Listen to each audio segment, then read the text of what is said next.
அடுத்த ஆண்டு தமிழக சட்டமன்ற தேர்தல் நடைபெற உள்ளதை அடுத்து அதிமுக, திமுக உள்ளிட்ட அனைத்து கட்சிகளும் தேர்தலுக்கு தயாராகி வருகின்றன. இந்த நிலையில் அமைச்சர் பொன்முடியின் சர்ச்சையான பேச்சை அடுத்து அனைத்து தரப்பில் இருந்தும் கடும் கண்டனங்கள் எழுந்துள்ளது. அதேபோல அமைச்சர் செந்தில் பாலாஜி தொடர்பான வழக்குகளாலும் கடந்த சில நாட்களுக்கு முன் தமிழக அமைச்சரவையில் மாற்றம் செய்யப்பட்டது. அதன்படி பொன்முடி வகித்த வனத்துறை அமைச்சர் ராஜ கண்ணப்பனுக்கும், செந்தில் பாலாஜி வகித்த மின்சாரத்துறை அமைச்சர் சிவசங்கருக்கும் கூடுதலாக ஒதுக்கீடு செய்யப்பட்டது. மனோ தங்கராஜ் மீண்டும் பால்வளத்துறை அமைச்சராக பொறுப்பு வழங்கப்பட்டது.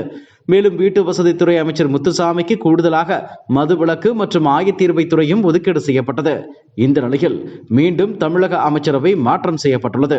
அதாவது நீர்வளத்துறை அமைச்சர் துரைமுருகனுக்கு கூடுதலாக சட்டத்துறையும், துரைமுருகனிடமிருந்து கனிமம் மற்றும் சுரங்கத்துறை அமைச்சர் ரகுபதிக்கு ஒதுக்கீடு செய்யப்பட்டுள்ளது. இந்த அமைச்சரவை இலாக்கா மாற்றம் குறித்து முதலமைச்சர் பரிந்துரைத்ததை ஏற்று ஆளுநர் மாளிகை ஒப்புதல் அளித்துள்ளது. அமைச்சர் துரைமுருகன் வகித்து வந்த கனிமம் மற்றும் இயற்கை வளத்துறை இலாக்கா அமைச்சர் ரகுபதிக்கு மாற்றம் செய்யப்பட்டுள்ளது அரசியலில் விவாதத்தை ஏற்படுத்தியுள்ளது.